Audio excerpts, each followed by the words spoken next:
Capital Sonoro. Ahora.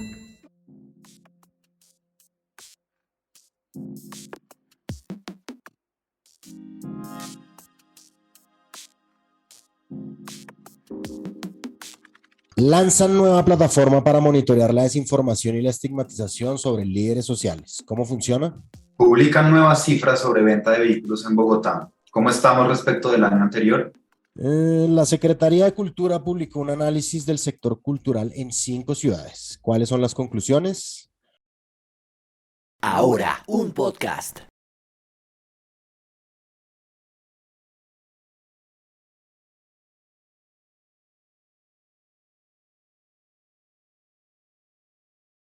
Hola, soy Andrés Páramo y esto es Ahora un podcast. Y mi nombre es Santiago de Narváez. Es viernes 7 de julio de 2023.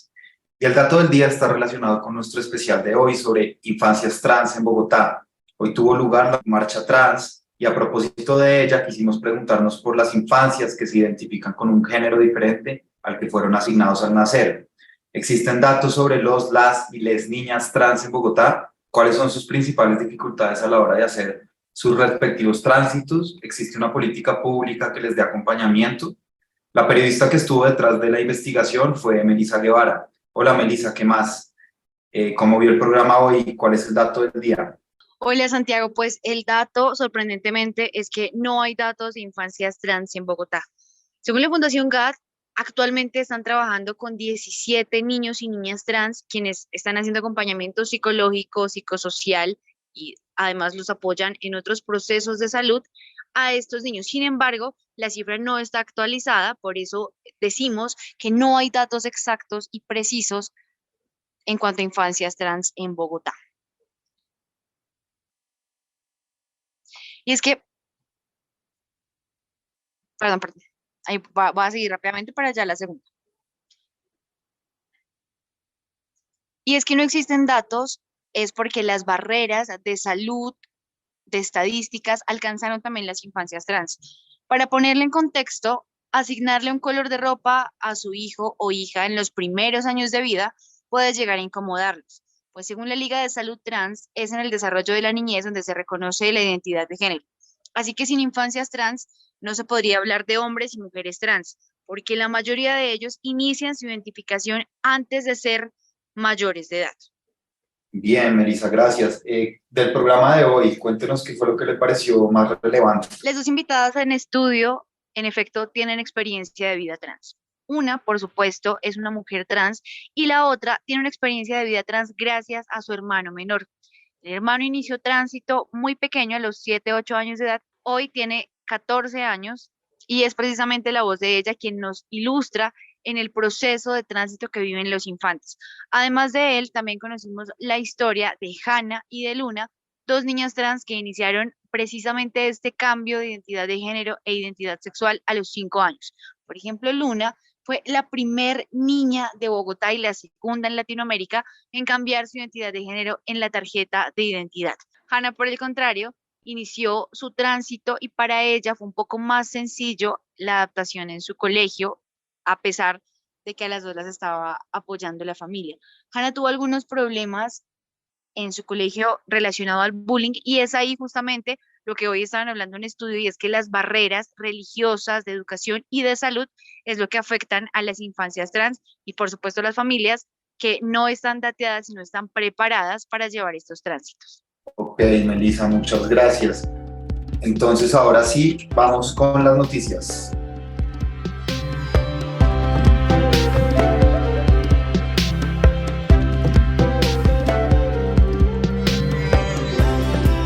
Medio Verdad Abierta, la organización Protection International y la Unión Europea lanzaron Verifico, una plataforma digital dedicada a monitorear la desinformación y estigmatización sobre líderes sociales en el país. Según el portal Indepaz, por otra parte, este año han asesinado 85 líderes sociales. Laura Chambueta tiene más información. Laura, ¿qué más? ¿En qué consiste esta plataforma? ¿Cómo funciona? Bueno, pues esta plataforma que tiene como nombre Verifico rastrea mensajes emitidos por personas que tienen algún impacto en la opinión pública y que en diversas ocasiones han desfigurado el trabajo de activistas étnicos y comunitarios. Asimismo, pues el equipo recurre a periodismo de datos y al periodismo de investigación para contrastar estos discursos provenientes de diferentes fuentes, bien sean otros medios de comunicación, políticos, empresarios, influenciadores, grupos al margen de la ley, la misma fuerza pública, entre otros. Respecto a cómo funciona esta plataforma, pues lo que hacen es que se seleccionan aquellos mensajes que cuentan con un soporte audiovisual, como imágenes, audios o videos, y cada uno de estos mensajes pasará por un riguroso proceso de contraste y de reportería por parte del equipo periodístico de verdadabierta.com, que es el medio que hace parte de esto, de Verifico, quienes consultaron con diferentes fuentes, perdón, quienes consultarán con diferentes fuentes testimoniales o documentales ese mensaje estigmatizante. ¿Existen algunas categorías en las que esta plataforma clasifique la estigmatización? Sí, de hecho se clasifica en 6 categorías. La primera es descontextualización, donde se verificarán aquellos mensajes que sacan completamente de contexto algunas situaciones y datos para generar desinformación y estigmatización. El segundo es ataque político, donde se revisan aquellos mensajes que contienen frases de odio o que supuestamente difunden que haya alianzas de los defensores de derechos humanos con actores armados ilegales. La tercera es discriminación. Aquí se clasificarán ataques contra personas defensoras de derechos humanos por motivos económicos, étnicos, de orientación sexual, de género, académicos, entre otros, que hacen que se subestime lo que ellos dicen. La cuarta etiqueta es difamación, donde se clasifican los mensajes que ataquen el buen nombre y el honor de las personas defensoras y líderes en derechos humanos, donde se pues difundan mentiras. El quinto es engaño. Aquí se incluyen mensajes que recurren nuevamente a mentiras, pero que esta vez alteren archivos documentales para describir hechos contrarios a la realidad. Por ejemplo, los que hagan montajes con fotografías o que hagan montajes con falsos titulares de prensa, etcétera. Y la sexta etiqueta es ironía, que es cuando las personas usan algún tono figurativo para generar como suspicacia sobre las y los defensores e invalidar lo que dicen. Actualmente, y uno lo podría intuir por el volumen de noticias, pero pues Colombia es el país más peligroso para defensores y defensoras de derechos humanos, según Frontline Defenders. Está por encima de México, de Filipinas y de Brasil. ¿Cuáles son los datos de violencia para líderes sociales en el mundo, Laura? Bueno, pues en 2022 nuestro país registró 138 líderes y lideresas sociales asesinadas, seguido después de Ucrania con 50 personas, México con 45, Brasil con 26 y Honduras con 17 líderes y lideresas sociales asesinadas.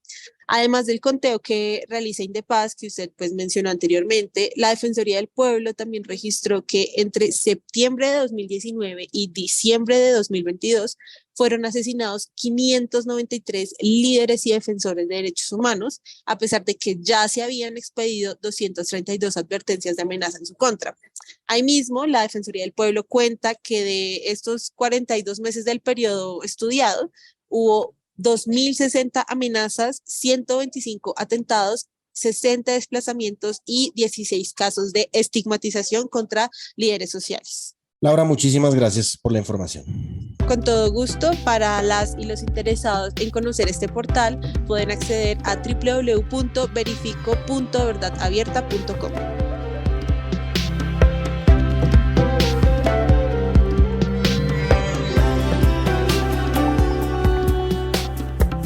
Tenemos cifras sobre la venta de vehículos en Bogotá.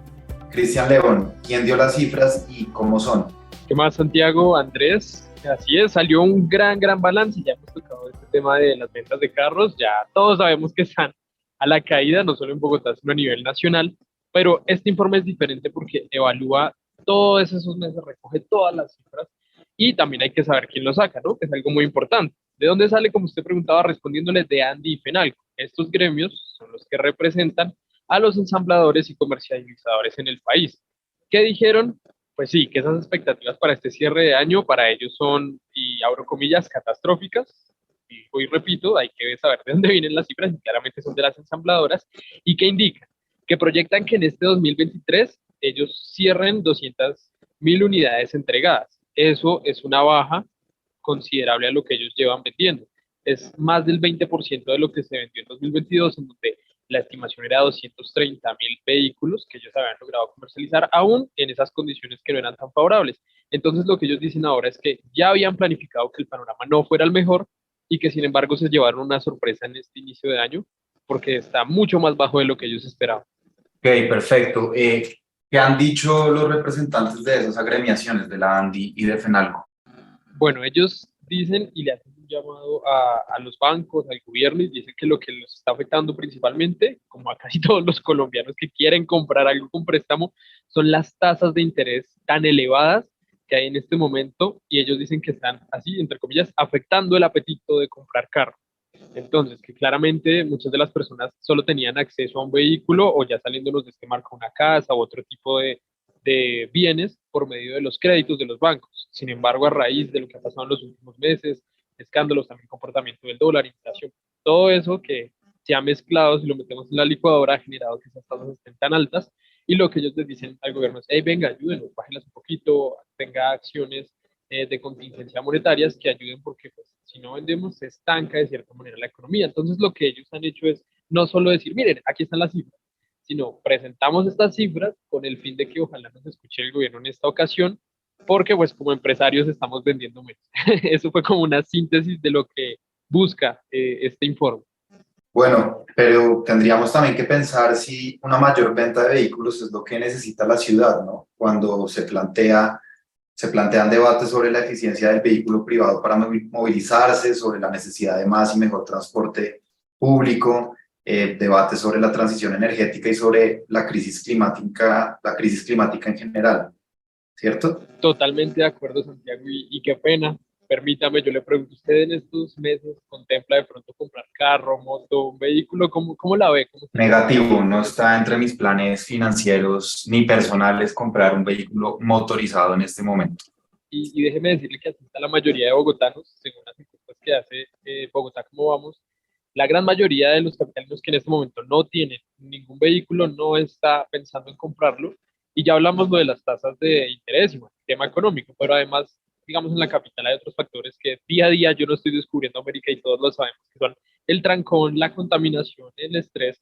Entonces, todo esto afectando más las obras que se están construyendo en la ciudad que generan ese caos, hace que el interés por los vehículos esté bajando de manera exponencial. Pero, asimismo, lo que dicen las encuestas de percepción ciudadana también es que no hay un interés tampoco ni ven una mejoría en el servicio de transporte público. Entonces, como quien dice, entre la espada y la pared, las personas que no están pensando por X o Y razón comprar vehículo, pero no sienten que el transporte público sea la gran solución. Y este llamado está grandísimo, es un tema también muy interesante que lo hemos tocado en varios de nuestros monotemáticos, de manera por ahí al lado, podríamos decirlo, y podríamos plantearlo también para un análisis más allá. Pero en conclusión, y entre comillas, lo que usted indicó de esa percepción de lo que es comprar vehículo es lo que la mayoría de bogotanos en este momento está sintiendo según las encuestas, y lo que usted dice, otros temas que implican eso son la crisis climática y transición energética. Sí, Cristian, gracias. Habrá que pensar en otras maneras de movilizarse que no impliquen el vehículo privado. Muchas gracias, Cristian. Gracias, Santiago. Y bueno, así súper rápido, a propósito, también ellos indicaron que hay unas pruebas certificadas que están pendientes, que es que expidan cupos de carros híbridos, que están agotadas desde enero y eso no ha permitido que se vendan también más de este tipo de autos. Ese es como otro llamado que también anexa. Nada, muchas gracias, Santiago, por la invitación y continúen con Ahora un Podcast.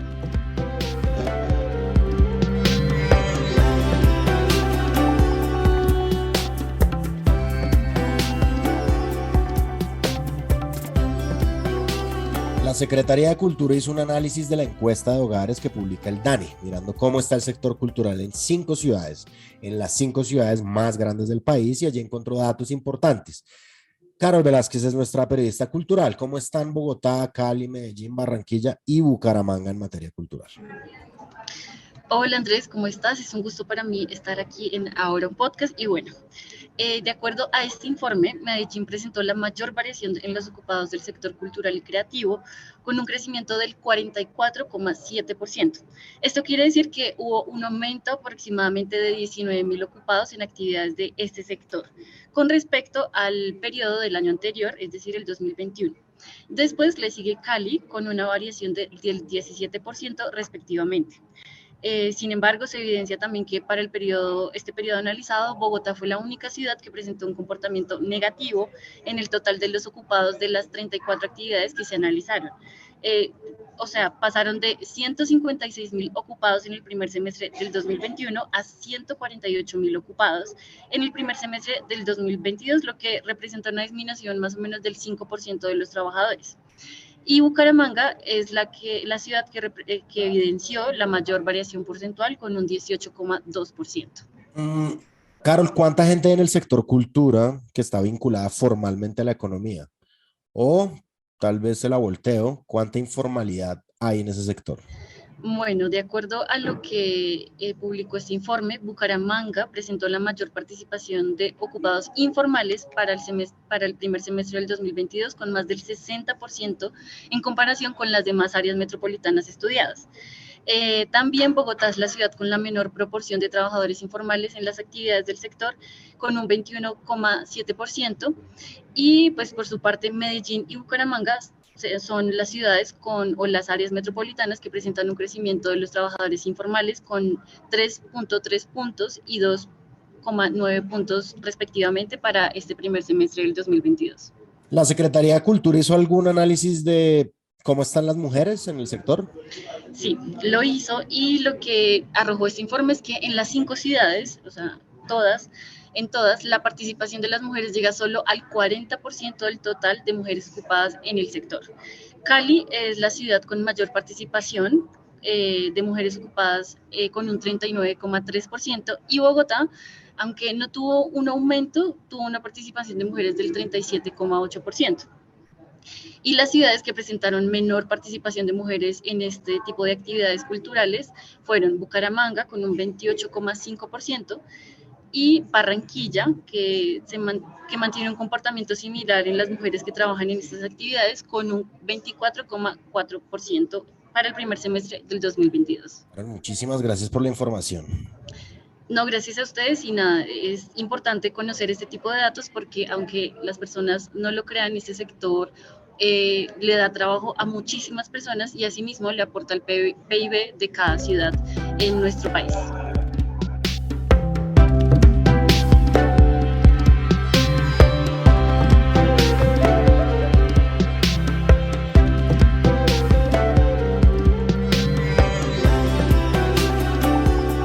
Bueno, y porque hoy es viernes, tenemos a David Camilo Castiblanco para conversar un poco. Hola David Camilo, ¿qué más? Hola, ¿cómo están en Ahora un podcast? ¿Cómo van? Todo bien. Bueno, hoy fue la marcha trans en Bogotá y además en el programa de mediodía hablamos, como decíamos al inicio, sobre infancias trans. Entonces, ¿de qué vamos a hablar hoy? Así es, hoy justo en el barrio Santa Fe, uno de los barrios más tradicionales de la ciudad de Bogotá, que usualmente tiene presencia de personas en actividades sexuales pagadas o trabajadoras y trabajadores sexuales, convoca a la ya tradicional Yo Marcho Trans. En las calles del Santa Fe escuchamos esta arenga, este 7 de julio, Yo Marcho Trans, y adicional a eso, Ley Integral Trans Ya, que se suma, como dice Santiago, a las discusiones que tuvimos en Ahora del mediodía en la señal abierta. Hablando de infancias trans, esto está enfocado particularmente a que la ciudadanía, no solamente las personas que tienen experiencias de vida trans, sino la ciudadanía en general, pueda unirse a que el Estado pueda garantizar de alguna manera los derechos de manera integral a la población de mujeres trans, de hombres trans, de personas con experiencia de vida trans no binaria, femenina y masculina, y digamos, todas las posibilidades de garantía de derechos en salud, educación, trabajo, vivienda, para integrar un poco los esfuerzos que se tienen en la ciudad. La gente se preguntará para qué una ley integral trans si ya existen algunos elementos, digamos, jurisprudenciales que permiten que haya el reconocimiento, por ejemplo, del nombre identitario. Tú ya te puedes cambiar el nombre en la cédula, te puedes cambiar el género, ya hay como algunos elementos constitucionales de la Corte Suprema de Justicia, de la Corte Constitucional, que dicen que debe garantizarse los derechos. Sin embargo, esa normativa está muy atomizada y, por ejemplo, en el caso de las notarías, cuando una persona se va a cambiar el nombre, depende de la voluntad del notario y la notaria de si quiere o no quiere hacerlo.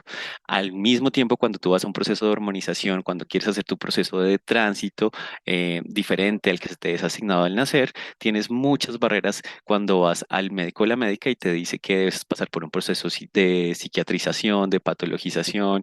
Muchas veces te niegan la posibilidad de hacer el proceso de tránsito, y por eso es hoy tan importante que toda la ciudadanía se sumen a esta movilización que está o que estuvo ocurriendo en el Santa Fe y al mismo tiempo que puedan apoyar la ley integral trans ya en el Congreso de la República. Ese fue el llamado de lo que estuvimos hablando en la pata que le falta a la mesa a las 8 de la noche, este viernes, donde justamente profundizaremos de la mano de Francesca McCoy, la gerente de diversidad sexual de la Vicepresidencia de la República, con Iván Danilo Donato, un defensor de los derechos de las personas trans en Colombia, y con Cristina, hace parte del colectivo de memoria trans en Colombia, y estuvimos enfocando cada uno de los elementos estratégicos de esta ley en el que también las familias, por ejemplo, que no hacen tránsito, sino que dentro de su núcleo familiar hay una persona que está teniendo esa experiencia de vida trans, también hace parte integral de esta ley.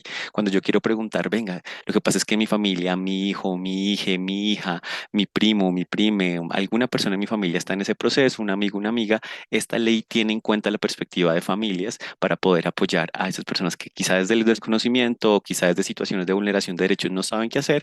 Esta ley también le apunta a las ciudadanías bogotanas para que garanticemos de manera integral todos los derechos. Ley integral trans ya. Este 7 de julio, yo marcho trans en el barrio Santa Fe. David Camilo, gracias. Una pregunta pequeña y es, ¿esta ley ya se va a radicar en el Congreso? ¿Ya se radicó? ¿O en qué va eso? La ley está justamente en construcción por parte de las bases sociales. Tu pregunta es muy importante. Algo que hablamos en el programa tiene que ver particularmente con que es la primera vez que el movimiento social trans del país, de todos los rincones del país, se organiza para poder construir un documento de proyecto de ley. Esta es la primera vez que pasa en la historia del país que personas de diferentes departamentos logran un acuerdo desde diferentes organizaciones para presentar un solo proyecto de ley. Esto es histórico, esto es un ejemplo para los movimientos sociales LGBT, nunca había pasado, y una vez ya estructurado el proyecto de ley, se espera presentar en la nueva legislatura después del 20 de julio del 2023. Muy bien, estaremos muy pendientes de cuando se radique ese proyecto de ley. Gracias, David Camilo, por traer este tema hoy viernes. Un abrazo, gracias. Chao. A ti, Santiago, y quédense con Ahora, un podcast. Chao, pues.